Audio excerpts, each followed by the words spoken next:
Welcome, everyone. Welcome to Office Hours with Michael Kitces. So today I want to talk a bit about the financial planning profession and what that label really means and how it's different from the broader financial services industry that we work in. So today's question comes from Chad, who says, Michael, you often write about the industry, but I consider myself to be a professional financial planner. I worked hard to get my CFP marks. I'm not just a member of an industry. Is there a reason why you refuse to call us financial planning professionals?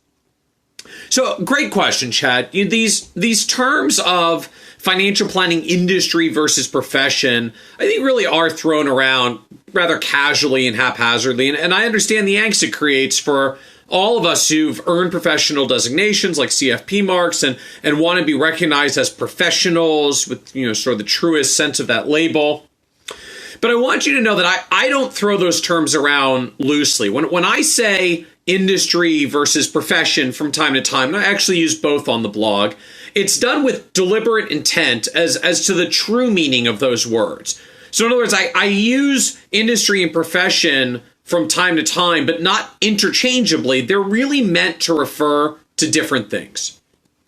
And the key point here is just to recognize the fundamental difference between an industry and a profession. So I take the world of medicine as an example. So doctors are clearly professionals, but there's also a medical industry, sometimes labeled the healthcare industry as well.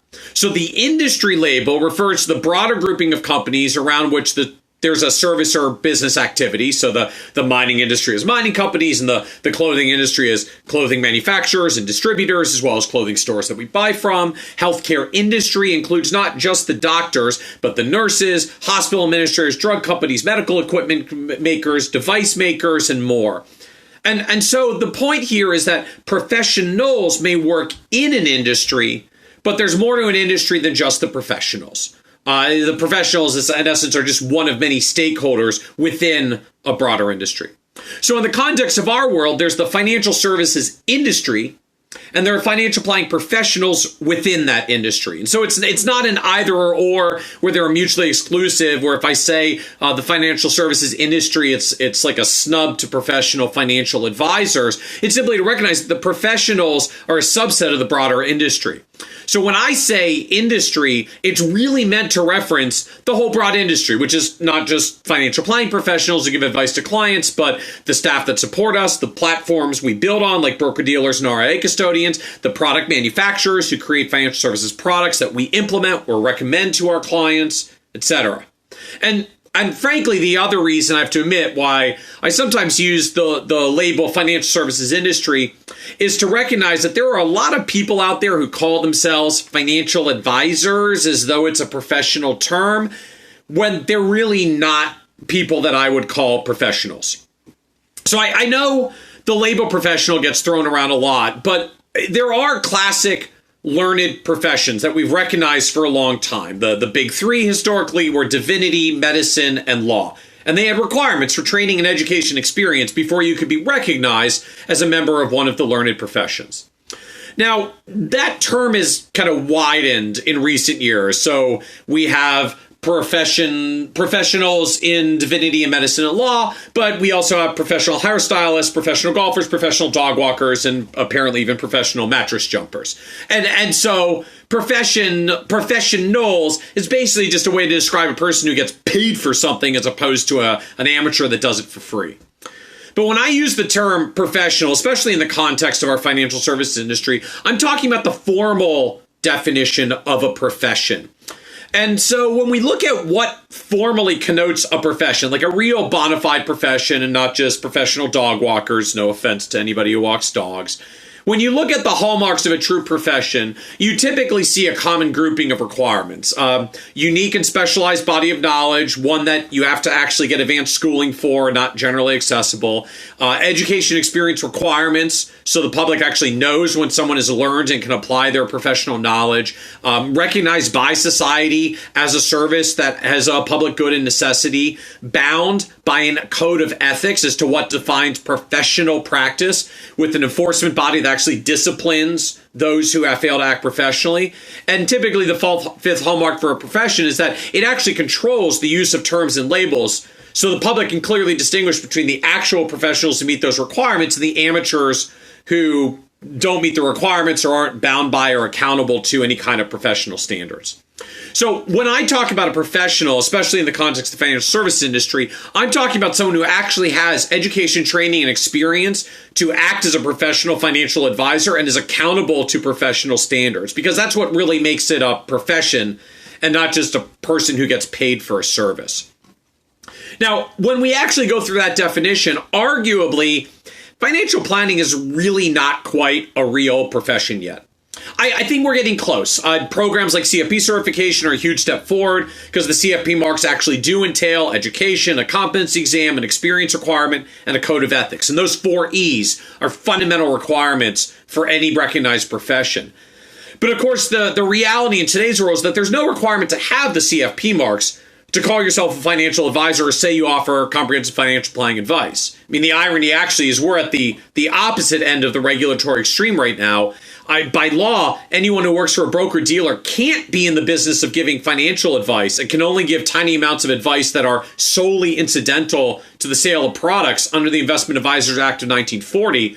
But because the SEC hasn't enforced this for decades, huge swaths of broker-dealer representatives put financial advisor on their business card, even though they haven't necessarily met any professional standards to give advice and actually legally can't even be in the business of the financial advice that they wrote on their business card.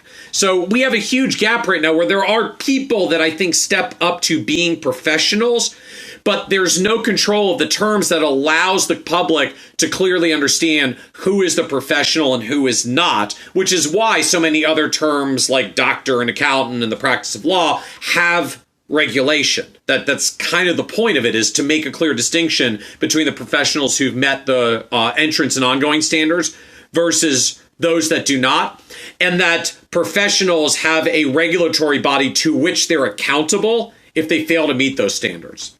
And so frankly, even I would argue the CFP board is weak in this regard in its ability to enforce discipline against CFP certificates for failing to meet the CFP code of ethics. You know, the CFP board does periodically revoke the marks from people that don't meet the practice standards requirements, but it's very limited. And I don't mean to throw the CFP board under the bus for this. It's simply the acknowledgement at the end of the day, the CFP board is not actually a regulator with the legal power to investigate. It's a 501(c)(3) nonprofit charity that owns a trademark called the CFP and license it to us, and we agree to adhere to the CFP board's terms and conditions in order to license those marks, which includes meeting their education, experience, and ethics requirements as part of the terms and conditions for licensing.